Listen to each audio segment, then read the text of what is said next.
I'd like to begin today by welcoming everybody to this Chamber of Commerce luncheon, and in doing so, I would also like to acknowledge that we are here today on the shared Indigenous territory of the Treaty 6 and Métis Nation of Alberta's peoples. I will be your MC today. I know you're all used to Kathy Olson emceeing, but unfortunately our president is in Hawaii and Kathy is acting chamber, so the role of doing the MC has fallen to myself. I am Wade Cummings. I'm the second vice president of the Chamber of Commerce. Our speaker today is Mayor Rod Frank from Strathcona County. Of course, our acting chamber president, Kathy Olson. Our luncheon sponsor today is the Strathcona Industrial Association, and representing the Strathcona Industrial Association is Dean Wilcox, VP, Suncor Strathcona Operations. I would like to take a few minutes and just acknowledge the following dignitaries who are in attendance today. I would ask that you please hold your applause until all of the dignitaries are recognized. So the first individual I'd like to recognize is Garnet Jennis, our Sherwood Park, Fort Saskatchewan MP. Mayor Rod Frank will introduce the council and the executive team a bit later, so I will leave that up to him. From Leduc County, Mayor Tani DeBlanco and Councillor Kelly Lynn Lewis. From Parkland County, Mayor Rod Shagas. From the town of Bruderheim, Mayor Carl Hotch. From the town of Stony Plain, Mayor William Chow. From Sturgeon County, Mayor Alana Natu. From the county of Leduc, we have Mayor Bob Young and Councillor Glenn Finstad.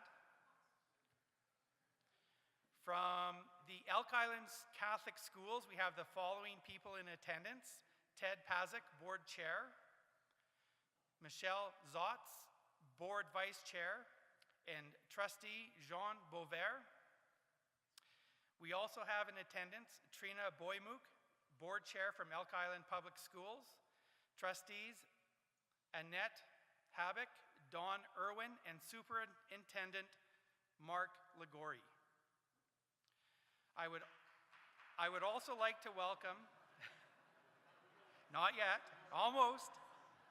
I would also like to welcome Malcolm Bruce, the CEO of Edmonton Global.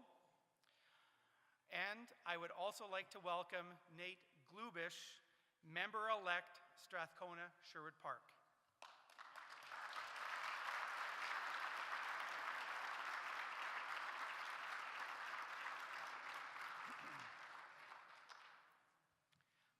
I would now like to call on Dean Wilcox, VP Suncor Strathcona Operations, who is representing the Strathcona Industrial Association, to come up and say a few words. Dean? Thanks, Wade. You can tell I'm in Strathcona County because our refinery is actually called the Suncor Edmonton Refinery, but it is actually all in Strathcona County. So, as Wade mentioned, I'm Dean Wilcox. I am the Vice President of the Suncor Energy Edmonton Refinery and a board member of the Strathcona Industrial Association. I'd like to welcome everybody here today. We have 12 member companies in the Industrial Association and our neighbors in your community. Many of our members are here today. I know I've seen some of them. Maybe you could stand or raise your hand and just recognize yourself so others can recognize you as well. Good, thank you.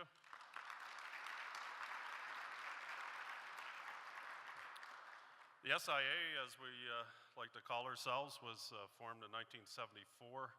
It's provided a shared voice for industry members on many topics, including emergency preparedness, environmental monitoring. We run our own air quality monitoring, stakeholder relations, and ensuring we have a safe transition zone between our operations and the community. Our members are committed to safe, environmentally responsible operations and provide many of the materials that go into the products that you would would use every day in your life.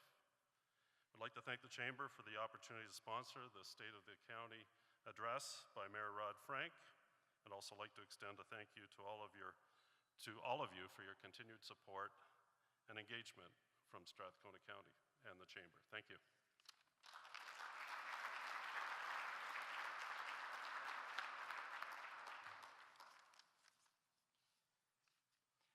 I'd now like to call on Kathy Olson to say the blessing.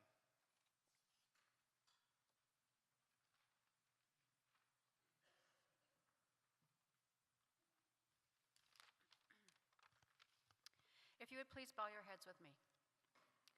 Let us pray silently together, each one of us according to our individual beliefs. Let us look to the past with gratitude and to the future with hope. We remember this day those who have gone before us here, who labored not for themselves alone, but with a vision of building for the future a world better than they had known. Inspire in us also a like vision that we may too labor for things beyond ourselves, that our lives may be dedicated to high purposes and grand horizons. Make us unafraid of hopes and dreams. Release us from cynicism and despair. Teach us to be realistic about our limitations, but never to lose hope in our potential to transcend them. Amen.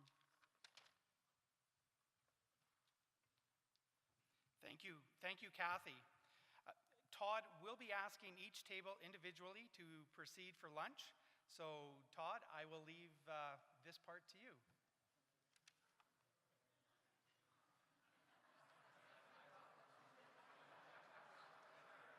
And I would now like to call up Acting President Kathy Olson for some announcements and updates. Kathy?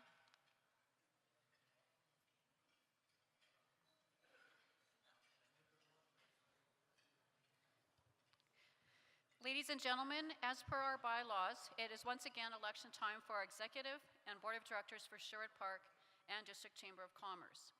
The Nomination Committee has put forward the following slate for the 2019-2020 Executive. President, Kathy Olson. Vice President, Wade Cummings. Second Vice President, Darryl Popick. Secretary, Elan Lyons.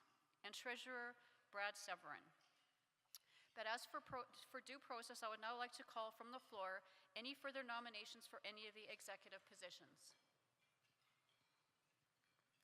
I call from the floor for the second time nominations for any of the executive positions. And third time, any nominations from the floor for the executive positions. I see none. Nominations will remain open until 5:00 p.m. on April 24th. And to qualify for an executive position, you must be a member in good standing of the Sherwood Park and District Chamber of Commerce and have served a term on the board. I would now like to announce the following members who have been nominated to date for two-year director positions.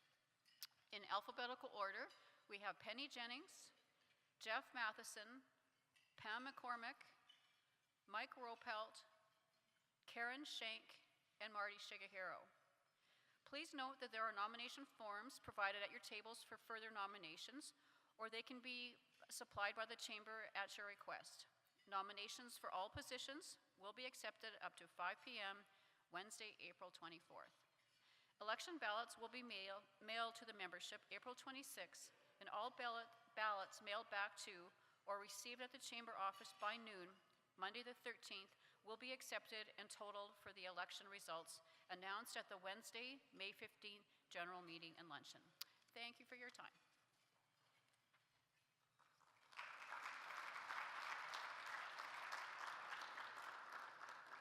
Thanks, Kathy. I would now like to introduce and call up Gary Meyer, who is going to introduce the mayor. Gary?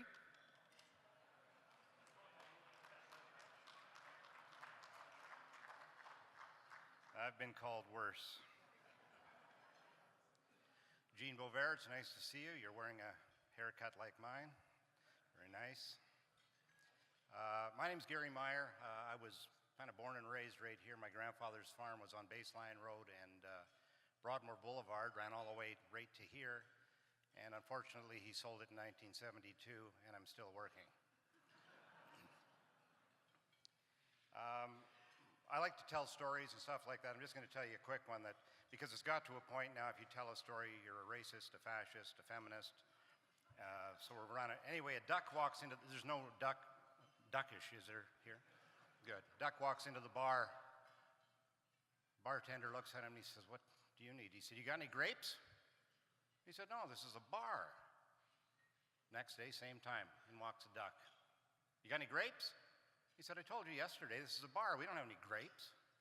Third day, same time, in walks a duck. "You got any grapes?" He said, "I told you yesterday, I told you the day before, and I'm telling you today, this is a bar. We don't have any grapes.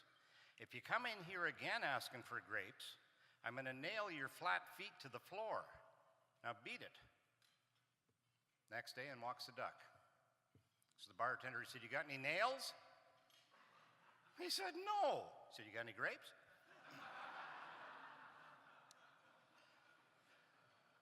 Anyway, my friend Rod Frank was elected mayor of Strathcona County in 2017. Rod has 30 years of experience in law and business and was raised in the county after moving here in 1963. He's a practitioner of best evidence decision-making, fiscal responsibility, and keeping his eye on the bottom line. He's passionate about working with council to lead Strathcona County toward a future of continued prosperity and improving quality of life for all residents. Ladies and gentlemen, His Holiness, the Mayor, Rod Frank.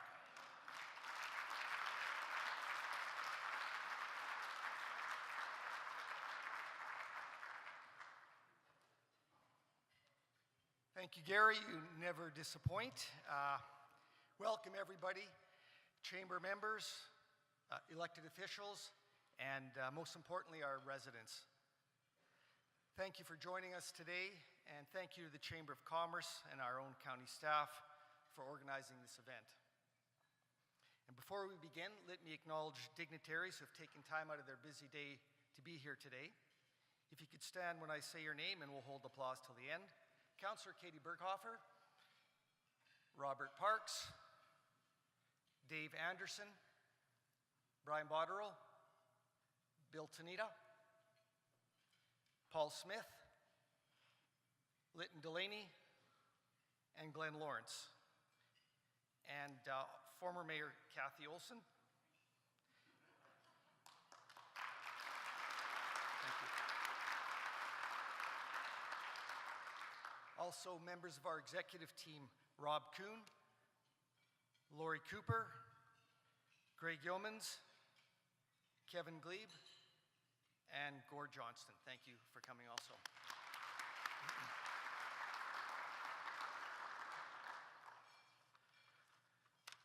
So thank you all for coming.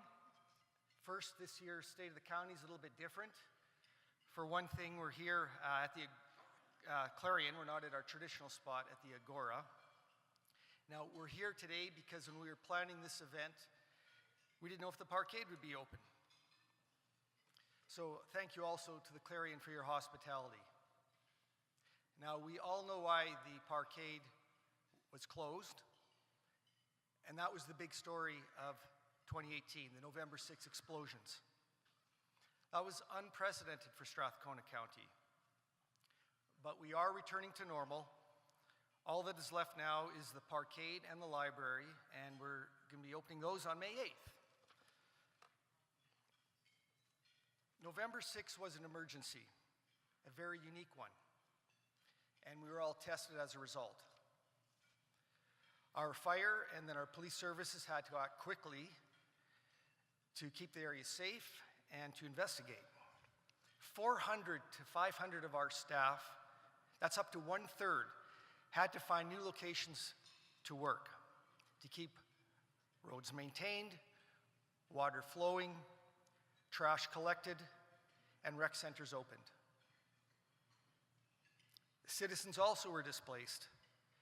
They had to cope with uncertainty until answers were forthcoming. As mayor, I got to see all that firsthand, and our community really came together.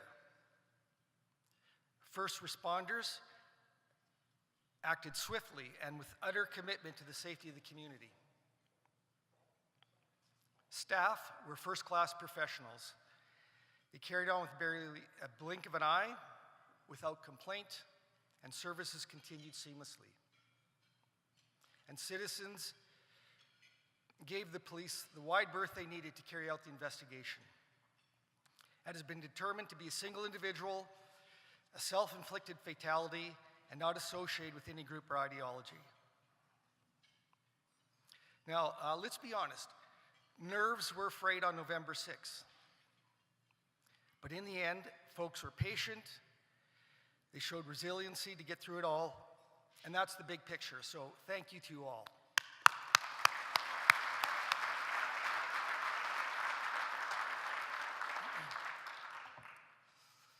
So that was the big story of 2018. But it's not the only story. There is something else. The state of Strathcona County remains strong, even as times are changing everywhere in the province. So these days you hear a lot of pessimism in Alberta, a lot of finger pointing, a lot of dejection. Things aren't going our way. But Strathcona County is different. Although there are concerns, there's also place for real and grounded optimism. Now, I know many workers and many small and medium-sized businesses are living month to month and paycheck to paycheck. But we are working hard to be successful, and we are getting results. We see new growth and investment in industrial and commercial development, and these are the backbone of a healthy local economy and revenues. This year, we held taxes to well below inflation, and the year before we cut taxes while maintaining and improving services. So how can we do that? How can a government hold the line on taxes but improve services? And that's because of the industrial investments I talked about that fuel positive growth. And that's the other big story. We've been able to hold the line on taxes but improve service levels. And you'll see in an upcoming video, and I haven't seen it yet, but there's going to be examples of areas where we have invested in public transportation, in recreation, and Beaver Hills Biosphere, and many other areas. Now, our good fortune is not the result of good luck. We didn't win the 649. It's the result of hard work. It starts with forethought and a vision to focus on the citizen and quality of life. It's a vision to allow business to succeed. It includes taking calculated risks. It includes prudently managing finances, and it requires ever vigilance in protecting Strathcona County's interests. But we can't rest on our laurels and expect success to continue. Like anything in life, it has to be earned. And that's why we've done things like we've adopted a goal of 30 by 30. I think it's 70 by 30, if I'm not mistaken now, or maybe that was a mistype. But I'm going to hold Mark Plamondon to 70 by 30. But we're looking for $30 billion of new investment in Strathcona County's industrial heartland and SIA by the year 2030. And that is going to power the local economy, not to mention contributing hugely provincially and federally. And that's something we can all be proud of. And as a symbol of that, with Inter Pipeline, we watched in amazement as that splitter went down the county highways. It was the largest ever transport on an Alberta highway. It was 820 tons and the size of a football field. That is a very strong symbol. And we're going to continue to pursue world-class investments like that. It means economic prosperity for Strathcona County and for the region. We're also going to actively defend those industries we've worked so hard to pursue.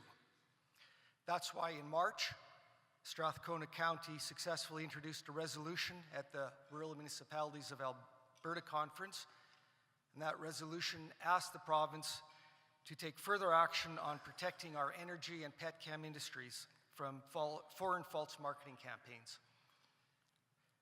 That resolution passed with 98% support of rural municipalities. We will continue also to showcase our energy, and petchem industries as centers of excellence.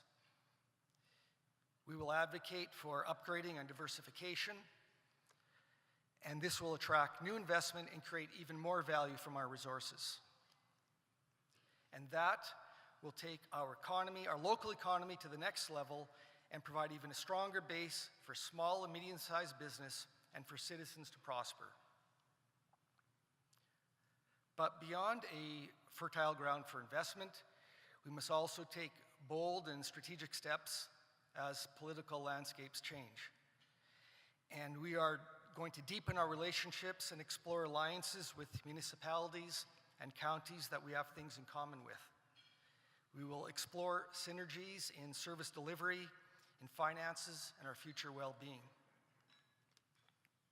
Strathcona County will defend our interests, the interests of the sub-region and any municipality that we have something in common with. And finally, let me say just a few words on the elephant in the room, which is Bremner. As many of you are aware, the financials were released last week. This is not the forum for me to speak politically about this issue. I will simply say that Council is working hard and will make a decision on the area concept plan next month. And now we're going to take a look at a video of some of our projects, and I'll look forward to taking some questions from the Bugle later on. So we'll look at that video now. Thank you.